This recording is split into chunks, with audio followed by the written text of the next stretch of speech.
Lumipad si Ming at pumunta sa harap ng isang ginintuang archer at nagtanong kung nauunawaan ba siya nito at yumuko ang archer at binati siya bilang pinuno at nagulat si Ming at nagtanong kung ito ay nakakapagsalita at tinatawag siyang pinuno at sumagot ang archer na sila ay isinilang mula sa pangangailangan at ang kanilang tungkulin ay protektahan ang Heavenly Dao Sect at ang Tianyuan mula sa pagsalakay ng mga panlabas na demonyo.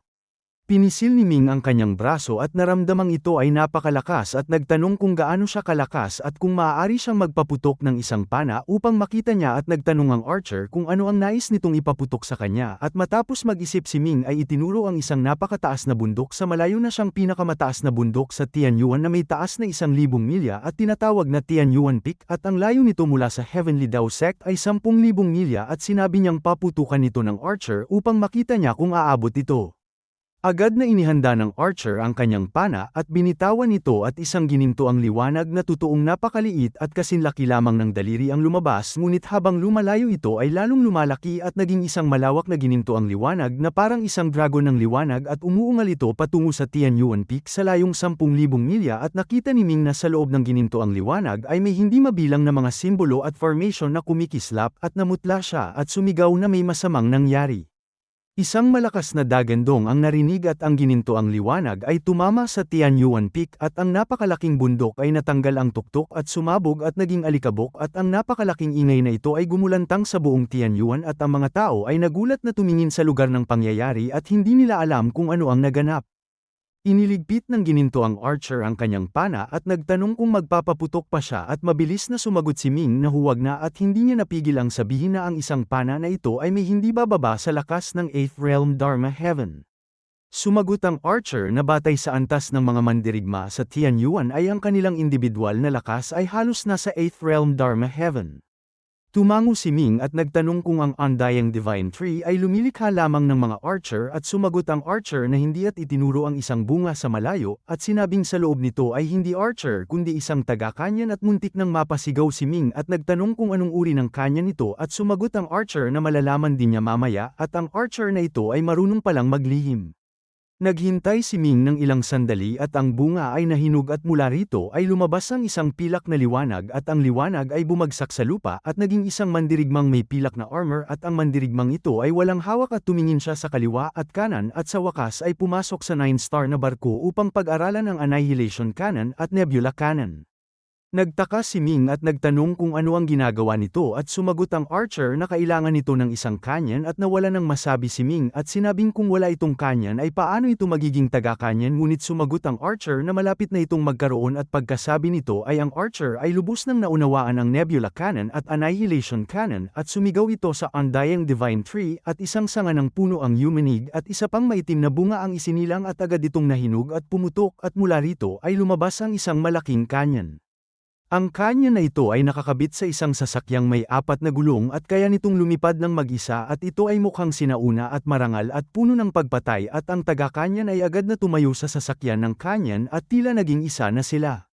Nagkaroon ng interes si Ming at lumapit sa taga-kanyan at nagtanong kung gaano kalakas ang kanyan na ito at matapos yumuko ang taga-kanyan ay sinabing ito ay halos 10 ulit na mas malakas kaysa sa pana ng archer at tumango si Ming at sinabing kung ito ay 10 ulit na mas malakas ay ang kapangyarihan nito ay halos nasa unang antas ng longevity. Pagkatapos nito ay sa loob ng 1 buwan ay patuloy na lumilikha ang Undying Divine Tree ng mga mandirigma at hindi lamang mga archer at taga-kanyan kundi pati na rin mga taga-sibat mga karawahe na pandigma at mga taga-panday ng espada at ang bawat uri ay napakarami, ang mga archer ay 50,000. Ang mga taga-panday ng espada ay 50,000, ang mga taga-kanyan ay 10,000, ang mga karawahe ay 10,000, at ang mga knights ay 30,000. At ang dapat pansinin ay ang mga knights na nilikha ng Undying Divine Tree ay may lakas ng 3rd Realm Longevity at sila ay isang piling hukbo. Pagkapanganak ng bawat sundalo ay ang kanilang mga noo ay may nakasulat na 2 titik na Heavenly Dao at ito ang marka ng Heavenly Dao Sect at kung tatanungin sila ng iba kung sino sila ay tiyak na sasabihin nilang sila ay mga alagad ng Heavenly Dao Sect at mula rito ay makikitang ang Undying Divine Tree sa ilalim ng impluwensya ng puwersa ng pananampalataya ay naging bahagi na ng paaralan at ito na mismo ang paaralan at ang paaralan ay ito na mismo.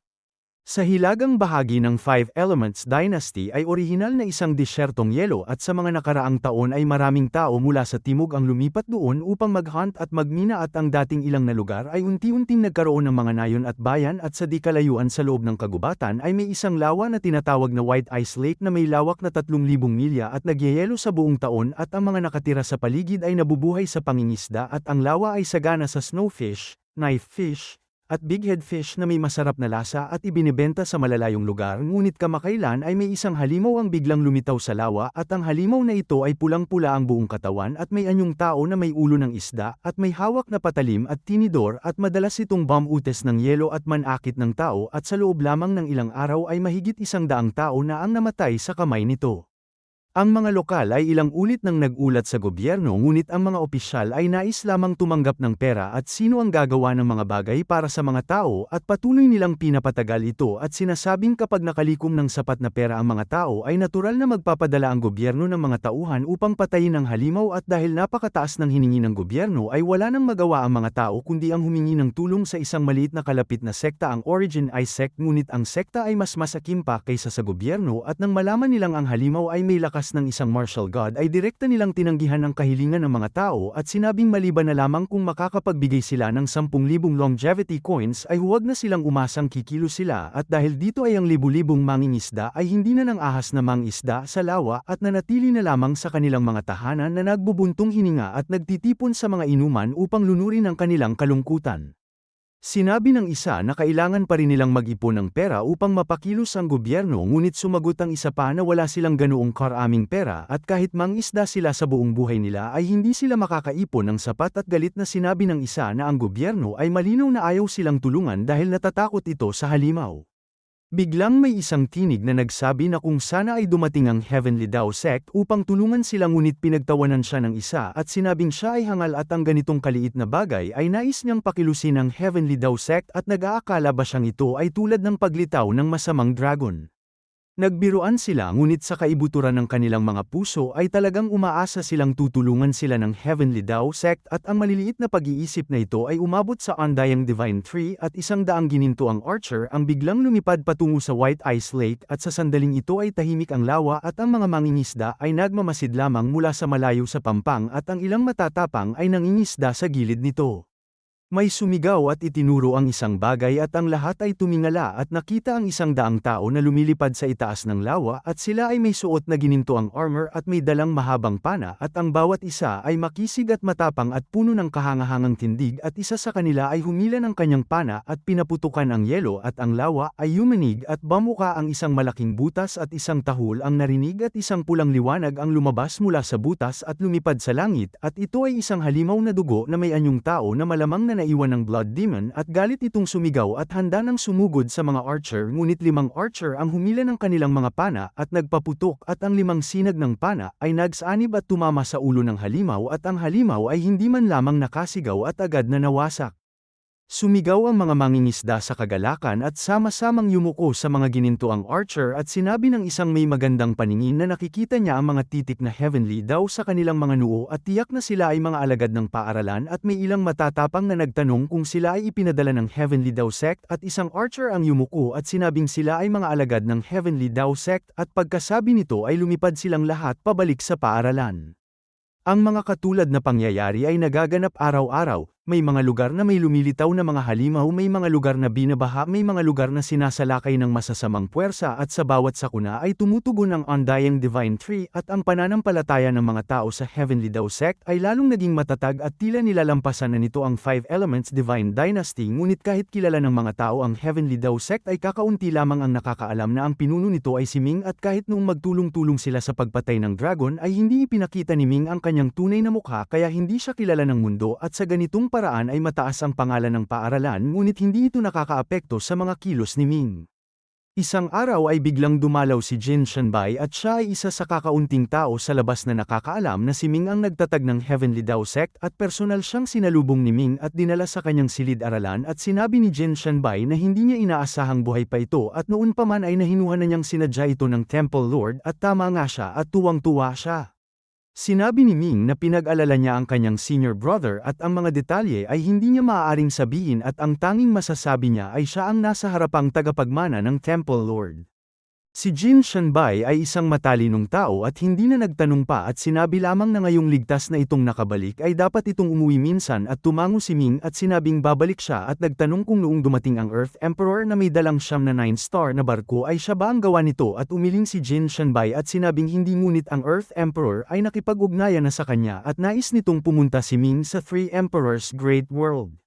Natigilan si Ming at nagtanong kung bakit siya pupunta roon gayong siya ay isang maliit na tao at magiging interesado ba ang isang tulad ng Earth Emperor sa kanya.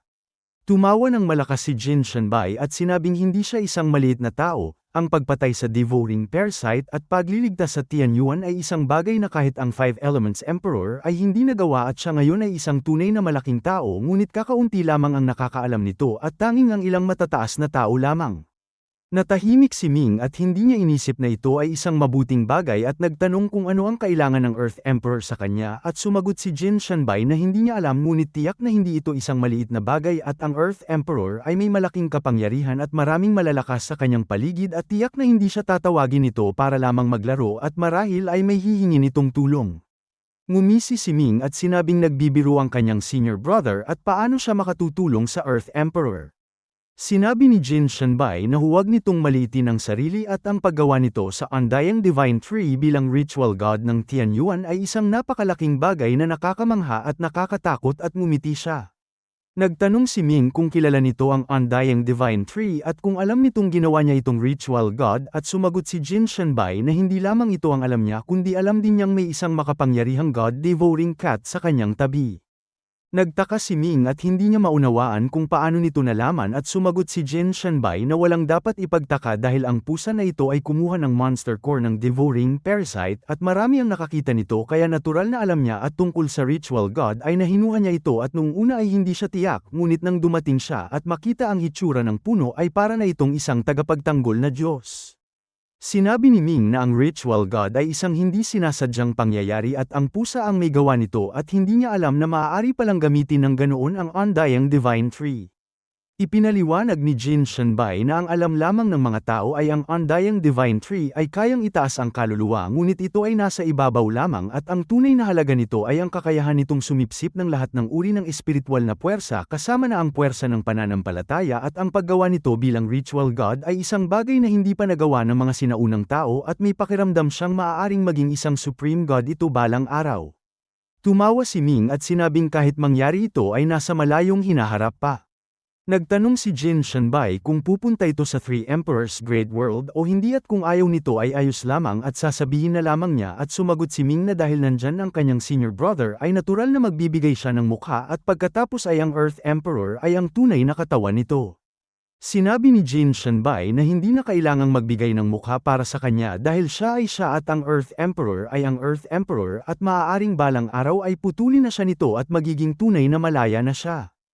Nagtaka si Ming at sinabing hindi niya maunawaan kung bakit bilang isang incarnation ay may sarili itong pag-iisip at nais pang lumaya mula sa tunay na katawan at ipinaliwanag ni Jin Shanbai na ang One Breath Three Purity ay sadyang ganoon at bukod sa kanya ay may dalawa pang incarnation na hindi pa niya nakikita ngunit tila mas mahusay ang kanilang pagunlad kaysa sa kanya at ang isa ay may kapangyarihang hindi mas mababa kaysa sa Earth Emperor kaya kailangan din niyang magsikap. Sinabi ni Ming na pupunta pa rin siya dahil ang Earth Emperor ay hindi isang maliit na tao at hindi niya ito maaaring tanggihan at nagtanong kung maaari ba itong sumama sa kanya sa paglalakbay na ito. Bahagyang nag-alinlangan si Jin Shanbai at mapait na ngumiti. Sinabi niyang naaalala niyang sinabi niya na dumanas siya ng pagkatalo sa Three Emperors at kung malalaman ng taong yun na naririto siya ay tiyak na hindi siya nito palalampasin. Nagtaka si Ming at nagtanong kung sino ang mangangahas na galitin ang kanyang senior brother gayong mayroon itong koneksyon sa Earth Emperor. Sumagot si Jin Shanbai na ang problema ay hindi alam ng iba ang kanyang pagkakakilanlan. Tanging ang mga nasa templo lamang ang nakakaalam kaya paano ito malalaman ng mga tagalabas. Nagtanong si Ming kung sino ang taong yun at ipinaliwanag ni Jin Shanbai na siya ang tanging babaeng feudal lord ng Three Emperors Great World ang Cold Moon Marquis.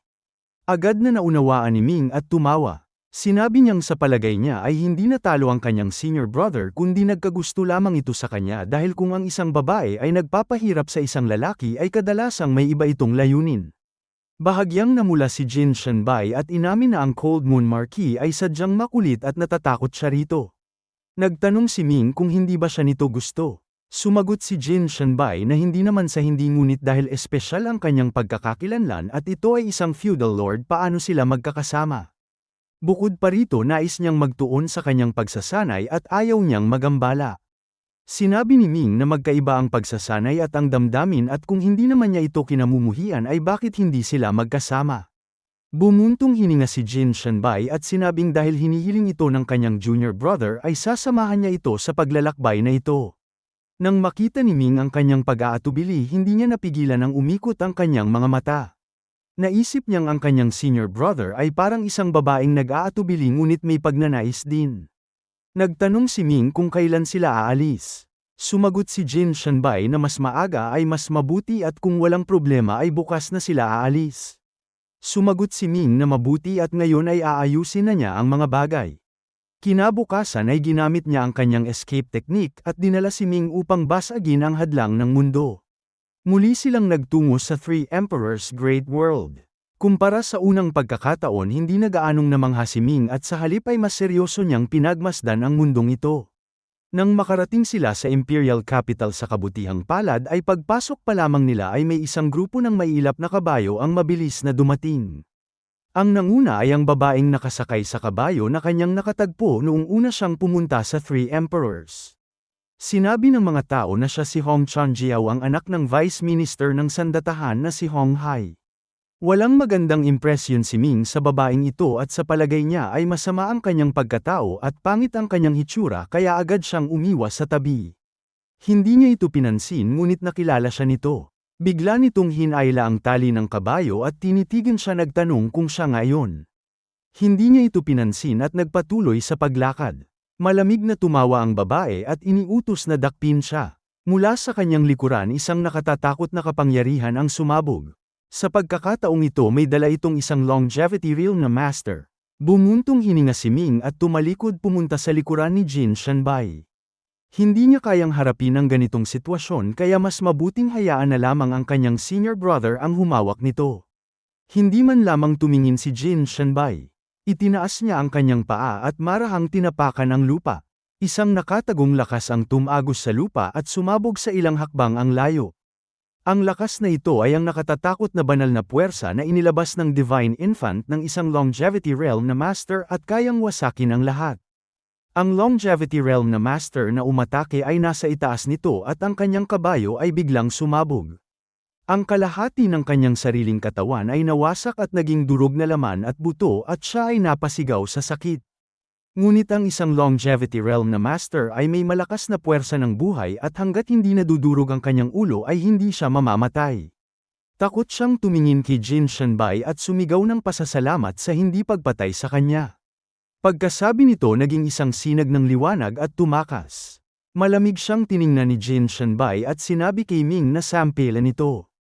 Sumagot si Ming ng mabuti at ang kanyang anyo ay gumalaw. Sa isang iglap 3 sampal ang kanyang pinakawalan. Ang mukha ni Hong Chanjiao ay namaga na parang ulo ng baboy at ang kanyang bibig ay puno ng dugo ngunit wala siyang anumang magawa. Ang pagpatay ni Jin Shanbai ay parang isang malaking bundok na nagpalamig sa kanyang dugo. Malamig na sinabi ni Jin Shanbai na dahil siya ay anak ng Vice Minister ng Sandatahan palalampasin niya ito ngayon. Ngunit kung muli niya itong makasalubong tiyak na papatayin niya ito. Hindi man lamang nakapagsalita si Hong Chanjiao.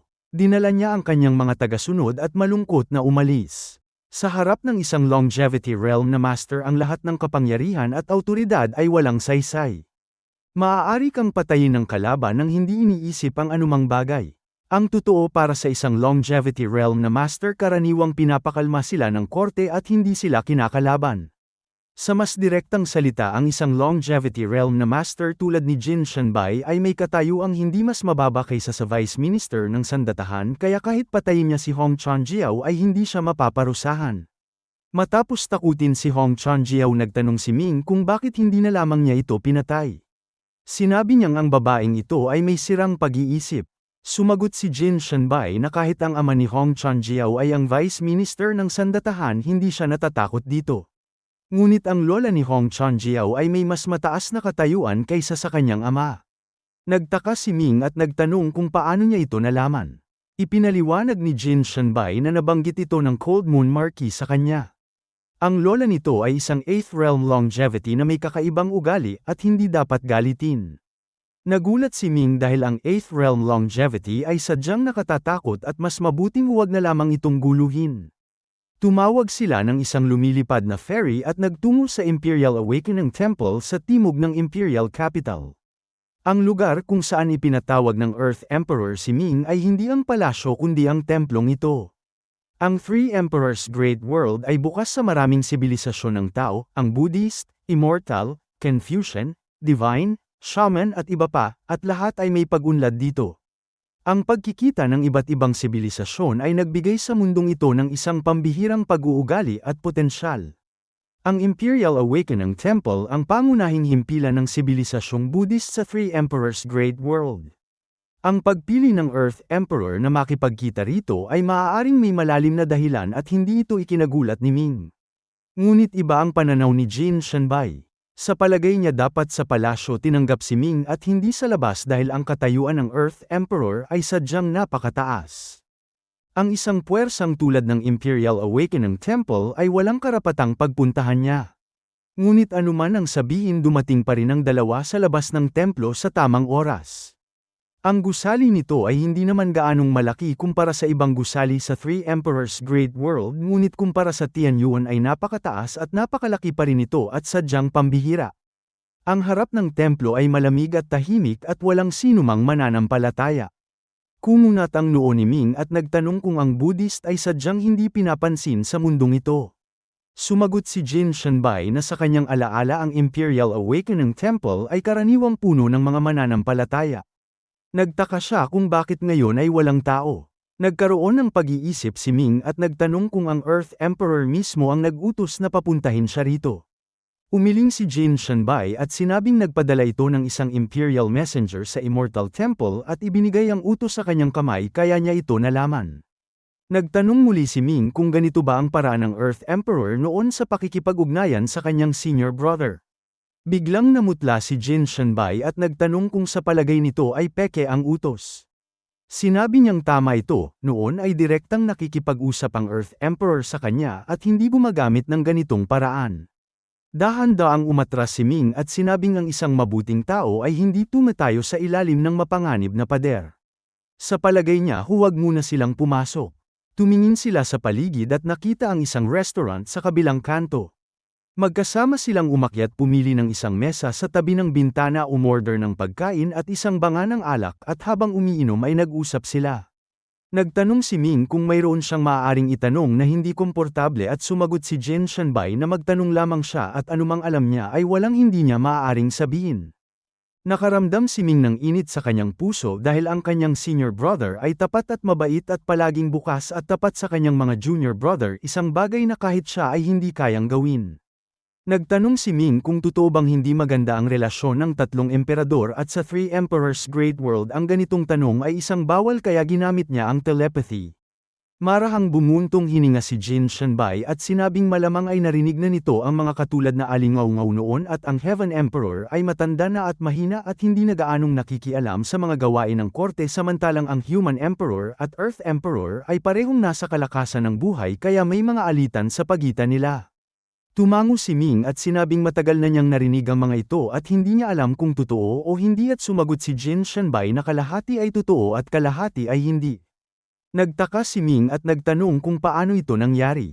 Ipinaliwanag ni Jin Shanbai na ang Heaven Emperor ay matanda na nga ngunit hindi naman masasabing mahina at kahit hindi siya nakikialam sa korte may impluwensya pa rin siya sa buong mundo.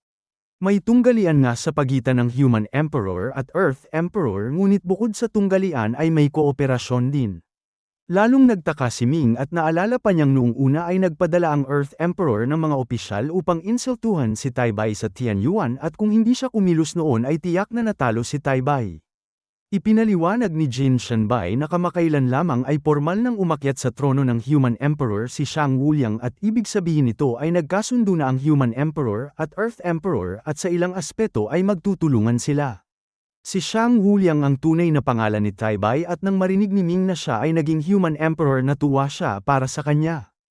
Nagtanong siya kung may pangangailangan ba talaga ang Human Emperor at Earth Emperor na magtulungan gayong pareho silang nasa tuktok ng kapangyarihan at sumagot si Jin Shanbai na natural na kailangan nila dahil ang Heaven Emperor ay isang banta sa kanila. Ang panloob na impormasyong ito ay ikinagulat ni Ming. Ipinaliwanag ni Jin Shanbai na kahit matanda na ang Heaven Emperor mayroon siyang isang anak na lalaki na nagngangalang si Kung Zun ang Crown Prince ng Heaven Emperor at ang kanyang talento ay walang kapantay at sa murang edad ay nasa Third Realm longevity na siya. Ayon sa pagmamasid ng Earth Emperor kung magpapatuloy ito may pagkakataon siyang maabot ang posisyon ng Supreme God.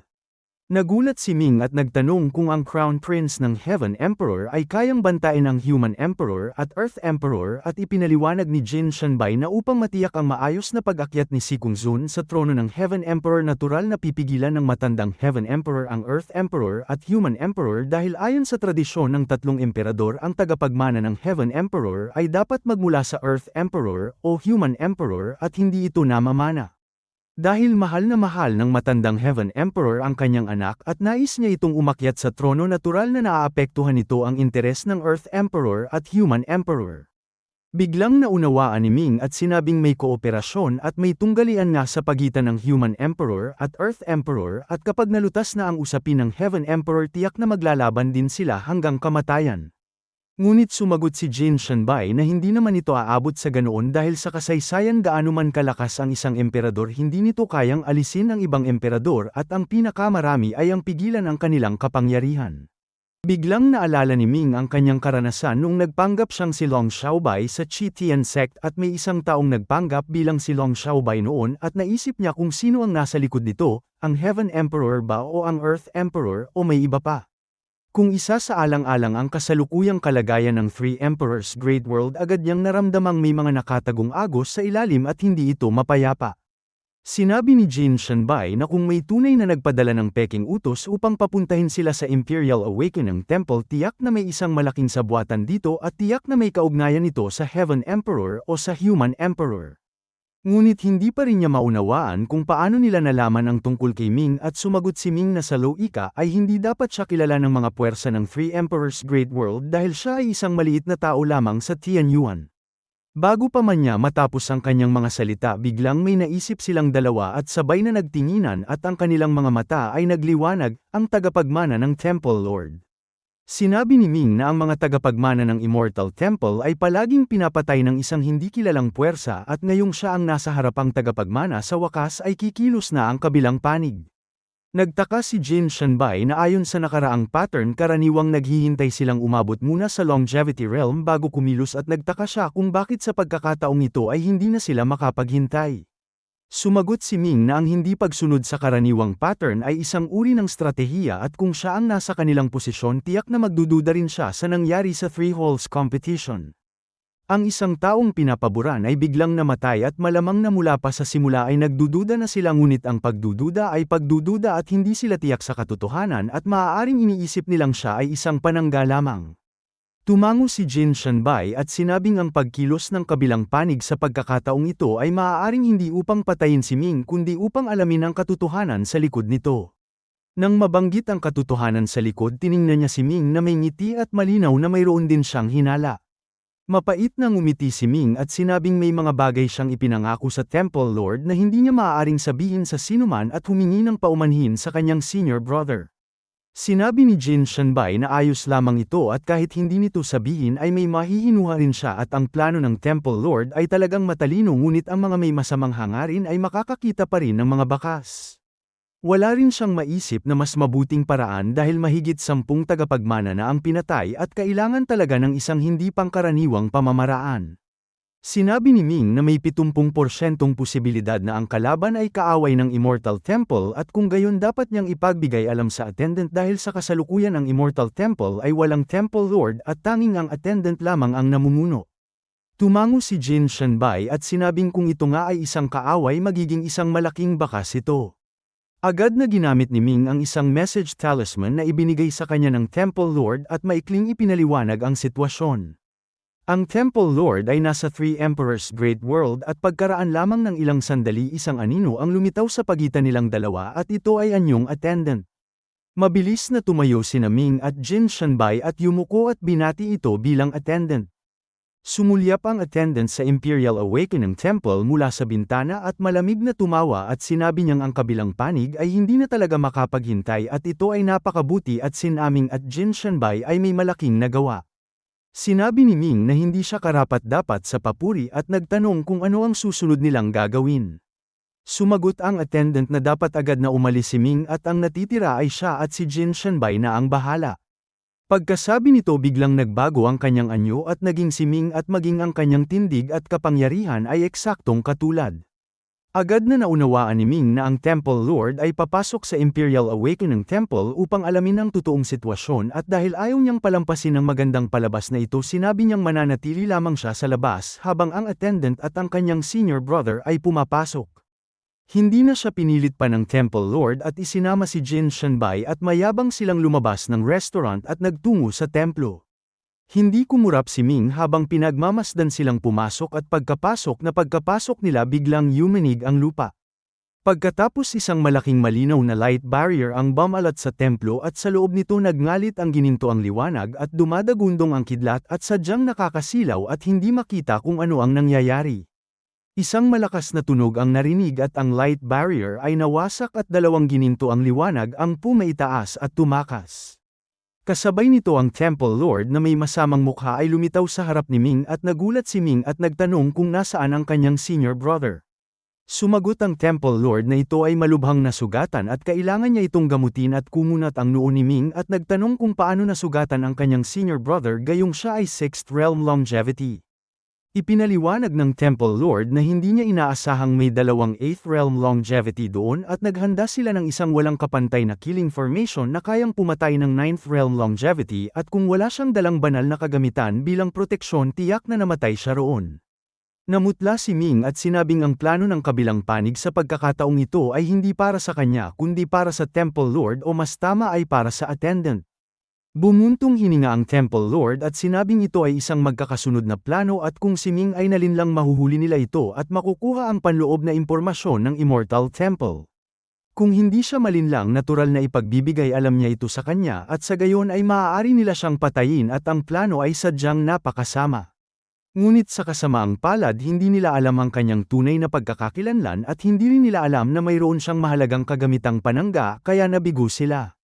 Nagtanong si Ming kung nakilala ba ng Temple Lord ang kanilang pagkakakilanlan at sumagot ito na ang mga 8th realm na master sa mundo ay limitado lamang at kahit hindi tiyak ay may mahihinuha siyang 2 o 3 at sa pagkakataong ito hindi sila walang nakamit kundi malaki ang kanilang natamo. Nagtanong si Ming kung ano ang susunod niyang gagawin at kung dapat ba siyang umalis sa Three Emperors Great World at sumagot ang Temple Lord na dahil narito na siya manatili na lamang siya at maglakbay-lakbay at kung may panganib makipag-ugnayan lamang siya rito anumang oras. Sumagot si Ming na mananatili muna siya rito ng ilang panahon at ang Temple Lord ay agad na naglaho. Naiwan si Ming na hindi maganda ang kalooban dahil ang kanyang senior brother ay nasugatan at orihinal na nais pa sana niyang makilala ang Cold Moon Marquis ngunit tila wala ng pagkakataon. Ang nangyari ngayon ay masasabing siya ang may kasalanan kay Jin Shanbai dahil siya ang nagpumilit na sumama ito at siya rin ang nagpasimula ng insidente kaya hindi niya ito matatanggihan. Naisip niyang hintayin muna ang paggaling ng kanyang senior brother at saka sabay silang bumalik sa Tianyuan kaya umalis siya sa restaurant at kumuha ng isang bahay tuluyan at nagbayad ng 1 buwan. Kinabukasan si Ming na walang magawa ay umupa ng isang lokal na gabay at nagpalibot sa ilang sikat na lugar sa Imperial Capital tulad ng Royal Casino, Royal Restaurant, Royal Auction House at iba pa. Ang totoo ang karamihan sa mga kilalang lugar ay may tatak na royal at pagkaraan ng ilang araw nainip na siya at bumalik na lamang sa bahay tuluyan upang magsanay. Siya ay bagong pasok sa martial arts saint at hindi pa matatag ang kanyang pundasyon kaya kailangan niya itong patatagin. Makalipas ang ilang araw habang siya ay nagsasanay biglang may naramdaman siyang kakaiba at nagmulat ng kanyang mga mata. Ito ay ang kanyang hindi namamatay na incarnation na matagal nang walang balita na biglang nagpadala ng signal at naisip niyang nung umatras ito mula sa larangan ng Three Emperors muli na naman itong bumalik sa Three Emperors Great World. Tila nakaramdam siya ng isang hibla ng panganib at naisip kung ito ba ay nagkakaroon ng problema. Kasabay nito sa loob ng palasyo ng Human Emperor si Long Xiaobai na anyo ng kanyang incarnation ay nakaupo sa kanyang silid ng pagsasanay at bigla nitong naramdaman ang presensya ni Ming at naisip na ang kanyang tunay na katawan ay narito rin. Ngayong may problema siya, naisip niya kung maaari ba itong tumulong sa kanya, kaya tahimik itong umalis ng palasyo at nagtungo sa bahay tuluyan. Makalipas ang 15 minuto, muling nagmulat ng kanyang mga mata si Ming at direkta siyang pumunta sa pintuan ng kanyang silid at binuksan ito. Pumasok si Long Xiaobai at dahil magkaugnay ang kanilang mga isipan, alam na niyang darating ito bago pa man ito kumatok, kaya maaga niyang binuksan ang pinto. Nagtanong si Ming kung bakit ito naparito at kung anong problema ang dumating at tumango si Long Xiaobai at sinabing may problema nga at ito ay isang problema ng buhay at kamatayan. Nagtaka si Ming at sinabing si Shang Wuliang ay umakyat na bilang Human Emperor at siya ay Crown Prince, kaya anong problema ang maaaring mayroon pa? Sumagot si Long Xiaobai na ito mismo ang dahilan kung bakit siya may problema.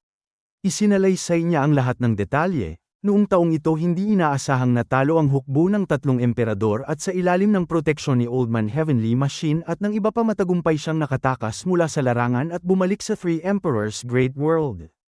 Pagdating niya, ipinasara siya ni Shang Wuliang upang magsanay at itaas ang kanyang kakayahan upang maging karapat-dapat sa posisyon ng Crown Prince, at 1 taon na ang nakararaan, sa wakas ay umabot siya sa unang antas ng Dharma Heaven at pormal na lumitaw sa harap ng publiko. Hindi nagtagal si Shang Wuliang na pansamantalang Human Emperor ay pormal na naging Human Emperor at natural na siya ay naging Crown Prince, ngunit kasabay nito dumating din ang mga problema. Ayon sa tradisyon ng 3 emperador, ang Crown Prince ay dapat tumanggap ng hamon ng sinumang kapantay ang antas at sa loob ng 1 taon kung siya ay matalo ng 3 beses, pansamantala siyang mawawala ng kwalifikasyon bilang Crown Prince, maliban na lamang kung kaya niyang talunin muli ang 3 tumalo sa kanya sa loob ng kalahating taon. Sa loob lamang ng kalahating taon may 2 nang tumalo sa kanya at hindi magtatagal may haamon muli sa kanya, kaya ang kanyang kalagayan ay sadyang mapanganib at maaari siyang mawalan ng posisyon ng Crown Prince anumang oras. Ang pagiging Crown Prince ay nagbibigay ng maraming resources at espesyal na pagsasanay at ang pagkawala nito ay isang malaking kawalan. Kumunat ang noo ni Ming at sinabing siya ay may hindi namamatay na katawan at dugo ng tunay na dragon, kaya sino ang makakatalo sa kanya sa parehong antas? Sumagot si Long Xiaobai na napakaraming henyo sa 3 Emperors Great World at minamaliit niya sila noon. Nagtanong si Ming kung paano siya makatutulong at bumuntong hininga siya at sinabing hindi niya kayang itaas ang talento nito dahil ito ay isang deity samantalang siya ay isang martial arts saint pa lamang. Ipinaliwanag ni Long Xiaobai na mula nang maging Crown Prince pinalitan na niya ang kanyang pangalan at ngayon ay tinatawag na siyang Shang Long, at mula pa sa simula ipinahayag na niya sa publiko na mayroon siyang isang incarnation sa labas na kahit mas mababa ang kakayahan kaysa sa kanya ay may napakagandang talento. Nagtanong si Ming kung siya ang tinutukoy nito at tumango si Shang Long. Nagtanong si Ming kung ang ibig sabihin nito ay nais nitong siya ang lumitaw at lumaban para dito at kumunat ang kanyang noo. Sinabi ni Shang Long na ang kanyang kasalukuyang kakayahan ay mas mataas kaysa rito at ang mga maaaring humamon sa kanya ay limitado lamang sa antas ng martial arts saint at tiyak na hindi sila makakalaban, at sa ganitong paraan mapapanatili niya ang posisyon ng Crown Prince at hindi magtatagal maaabot na niya ang longevity realm. Matapos mag-isip si Ming, sinabi niyang sa ganitong paraan ay malalantad ang kanyang pagkakakilanlan sa harap ng lahat at tulad nito magiging target din siya at dapat nitong maunawaan na ang pagiging Crown Prince ay hindi madali. Ngunit sumagot si Shang Long na pagkatapos ng lahat siya pa rin ang lilito sa harap ng mga tao at si Ming ay magpapatuloy lamang sa kanyang mga gawain at hindi ito makakaapekto sa kanya. Biglang nagtanong si Ming kung ang Dragon God technique nito ay nasa 15 antas noon at ngayon ay dapat nasa 18 na, at tumango si Shang Long at kinumpirma ito. Sinabi ni Ming na ang 18 antas ng Dragon God technique ay napakalakas at kapag nalampasan nito ang 24 na antas maaabot na nito ang longevity. Sumagot si Shang Long na sa tulong ng kanyang kasalukuyang posisyon bibigyan lamang siya ng panahon at ang 24 na antas ay hindi magiging problema. Tumango si Ming at sinabing lilito siya bilang incarnation nito, ngunit kailangan niyang baguhin ang kanyang hitsura upang maging katulad nito.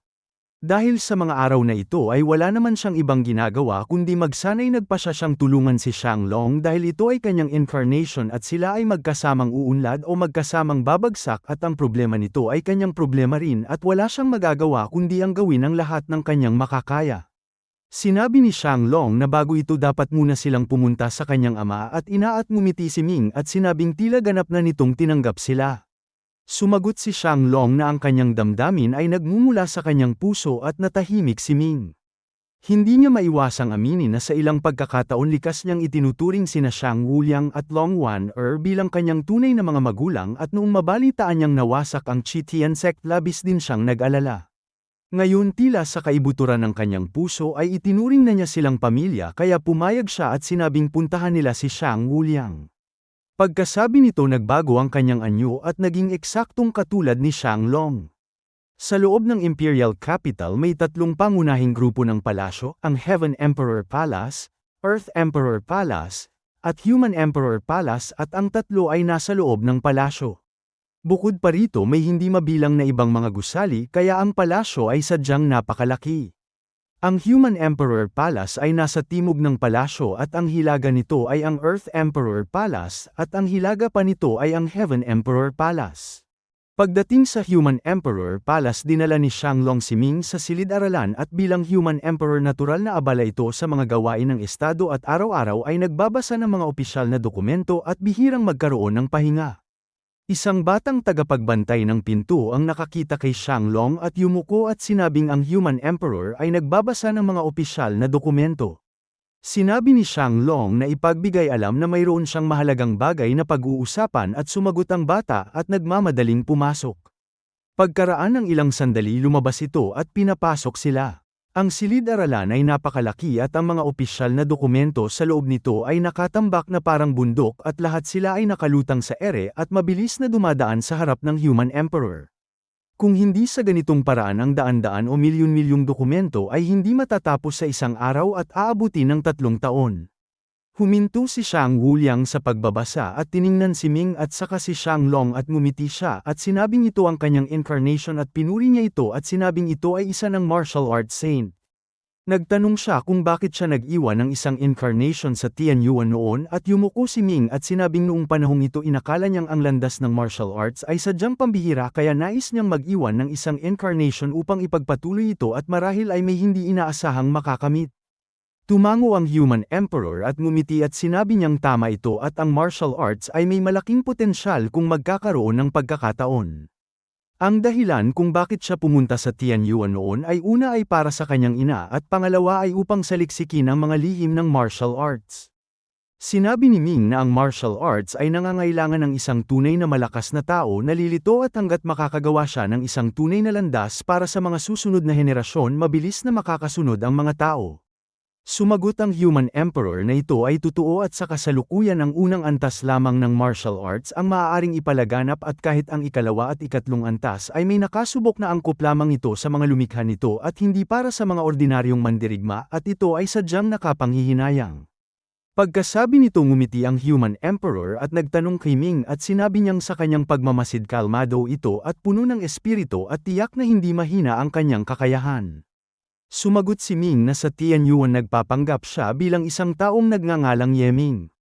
Nag-isip ang Human Emperor at hinaplos ang kanyang ulo at sinabi niyang tila narinig na niya ang pangalang ito at noong nakaraang araw pinamunuan ng Earth Emperor ang hukbo at nabanggit ang taong ito at nagtanong siya kung ano ang kanyang pinagmulan.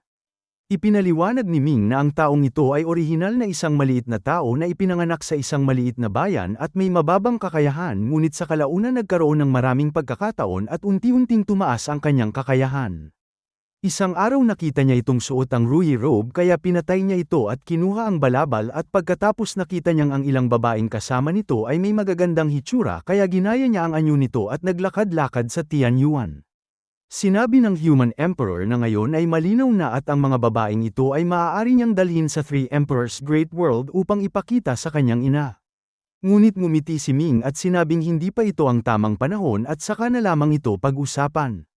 Ang nais niyang sabihin ay mula noon hindi niya alam kung bakit biglang tumaas ang kanyang kapalaran at sunod-sunod na nakatagpo ng maraming magagandang bagay at hindi lamang naging tagapagmana ng Immortal Temple kundi nagkamit din ng maraming kayamanan at itinatag ang Heavenly Dao Sect. Nagtaka ang Human Emperor at sinabing hindi pa niya narinig ang pangalang ito at nagtanong siya kung bakit siya nagtatag ng isang paaralan ng walang dahilan at ipinaalala niyang ang pagpapatakbo ng isang paaralan ay mangangailangan ng maraming resources at lakas ng loob at sa ngayon dapat siyang magtuon sa kanyang pagsasanay at hindi sa mga panlabas na bagay. Ipinaliwanag ni Ming na nakapunta siya sa Homeland of Humanity at nagdala ng isang grupo ng mga henyo mula roon at nagulat ang Human Emperor at sinabing siya mismo ay nais pumunta roon ngunit hindi natuloy at hindi niya inaasahang nakapunta ito. Sinabi ni Ming na ang kanyang mga alagad ay marami ang may Dao body at kahit ang mga mas mababa ay may Divine body at nagulantang ang Human Emperor at nagtanong kung talagang may Dao body at Divine body sila. Tumango si Ming at sinabing siya mismo ay isa ng middle grade Dao body at hindi magtatagal ay patuloy pang aangat. Sinabi ng Human Emperor na ang Dao body ay sadyang pambihira at ang enerhiya ng Tianyuan ay malamang na kayang suportahan ang 3 hanggang 5 likas na Dao body kaya dapat niyang dalhin agad ang mga ito sa Three Emperors Great World dahil ito ang tamang lugar para sa kanilang paglago. Sinabi ni Ming na narinig na rin niya noon na ang likas na Dao body ay kayang suportahan ng bawat malaking mundo ng ilan lamang ngunit ang kakaiba ay ang kanyang mga alagad ay may hindi bababa sa 10 may Dao body at hindi sila nakakaapekto sa isa't isa. Biglang ngumiti ang Human Emperor at sinabing nauunawaan na niya at dahil sila ay mula sa Homeland of Humanity hindi sila sakop ng limitasyong ito kaya hayaan na lamang silang magsanay sa Tianyuan. Ngunit sa hinaharap kung kailangan niya ng mga tao huwag itong maging madamot. Tumawa si Ming at sinabing para sa kanyang ama kahit siya mismo ay handang maglingkod at masayang sumagot ang Human Emperor na hindi niya ito paglilingkurin at napakaganda ng kanyang kalooban at matagal na siyang hindi tumawa ng ganito. Sinabi ni Shanglong na ang dahilan kung bakit niya tinawag ang kanyang incarnation ay upang harapin ang hamon ni Yu Changji at nahihiya siyang aminin na ang kanyang tunay na katawan ay mas mahina pa kaysa sa kanyang incarnation. Sumagot ang Human Emperor na ito ay normal at ang kanyang sariling incarnation ay mas malakas din kaysa sa kanyang tunay na katawan at magkaiba lamang ang kanilang mga karanasan. Ngunit kung tatanggapin ang hamon mas mabuting ang tunay na katawan ang humarap upang hindi maging butas sa panig nila. Nagtanong si Shanglong kung ang ibig sabihin nito ay ipahayag niya sa labas na siya ang incarnation at ang tunay na katawan ay si Ming at tumango ang Human Emperor at sinabing sa ganitong paraan wala nang masasabi ang iba at mawawala ng kwalipikasyon ang mga tulad ni Yu Changji na humamon. Ngunit sinabi ni Ming na sa halip naghihintay lang mas mabuting umatake ng aktibo at nagliwanag ang mga mata ng Human Emperor at nagtanong kung ang ibig nitong sabihin ay harmony ng dalawang naunang tumalo sa kanya. Tumango si Ming at sinabing ang dalawang ito ay tumalo sa kanya at ito ay isang bahid sa kanyang buhay na dapat niyang burahin. Bukod pa rito kung kaya niyang talunin ang mga henyo ng 3 emperador na nasa unang antas ng Dharma Heaven gamit ang kanyang kakayahan bilang martial arts saint isa itong paraan ng pagpapakita ng lakas at pagpapahayag ng kapangyarihan. Tumawa ng malakas ang Human Emperor at sinabing ito ang gusto niya at hanggat may tiwala ito maaari na itong magpadala ng hamon ngayon din. Sumagot si Ming na dahil pumayag ang kanyang ama ang natitirang bagay ay ipaubaya na lamang sa kanya at sinabi ng Human Emperor na sige at hayaan itong lumaban ng buong tapang at kahit patayin pa nito ang 2 munting salot na ito ay ayos lamang. Tumango si Ming at sa pamamagitan ng koneksyon ng kanilang mga isipan nalaman niya na ang 2 naunang humamon ay sina Yu Tianzuan at Ji Sheng. Ang isa ay anak ng kasalukuyang ministro ng digmaan na si Yu Yifu at ang isa ay apo ng kasalukuyang opisyal ng unang antas at ministro ng tauhan na si Ji Sheng. Ang Ji Sheng na ito kasama ang 2 pang makapangyarihang opisyal ay pumunta sa Chitian Sect noon at ipinahiya ang Human Emperor at siya ay isang pinagkakatiwalaan ng Earth Emperor. Nang makitang babalik na ang Human Emperor sa pagbabasa ng mga opisyal na dokumento nagkaroon ng pag-iisip si Ming at nagtanong siya kung maaari ba siyang tumulong sa pagbabasa nito. Ngumiti ang Human Emperor at nagtanong kung interesado rin ba itong maging emperador at ang ganitong tanong mula sa isang emperador sa kanyang crown prince ay tiyak na ikatatakot ng sinuman. Ngunit tumawa si Ming at sinabing kahit ibigay sa kanya ang posisyon ng Heaven Emperor wala siyang interes ngunit kung maaari siyang makatulong sa kanyang ama handa siya. Ikinaway ng Human Emperor ang kanyang mangas at ilang libong dokumento ang lumipad sa harap ni Ming at hindi siya nag-atubili at ginamit ang kanyang Divine Infant Force upang isa-isang basahin ang mga ito. Ang mga dokumento ay mabilis na pumipihit at ang kanyang bilis ay hindi mas mababa kaysa sa Human Emperor.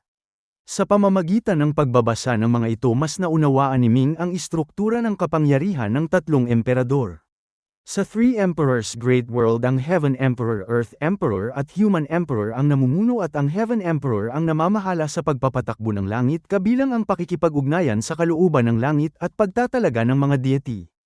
Ang Earth Emperor ang namamahala sa lahat ng bagay at nilalang sa lupa kabilang ang mga halimaw, espiritu at mineral at ang Human Emperor ay natural na namamahala sa kabuhayan ng mga tao at pagtatalaga ng mga opisyal. Ang tatlong emperador ay may kanya-kanyang tungkulin at nagtutulungan at sa teorya ang Heaven Emperor ang pinakamataas, sumusunod ang Earth Emperor at ang Human Emperor ang pinakamababa.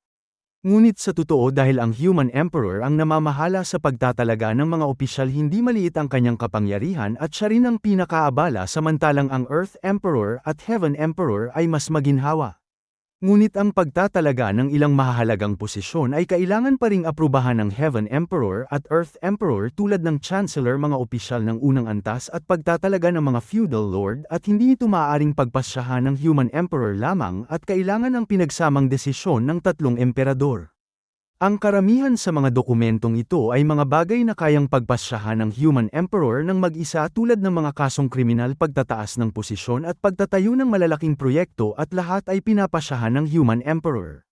Matapos basahin ang ilang libong dokumento agad na nakapagpasya si Ming ng walang kahirapan at ang kanyang 8-element calculation formation ay may napakalakas na kakayahan kaya ang mga ordinaryong bagay ay hindi naging mahirap para sa kanya.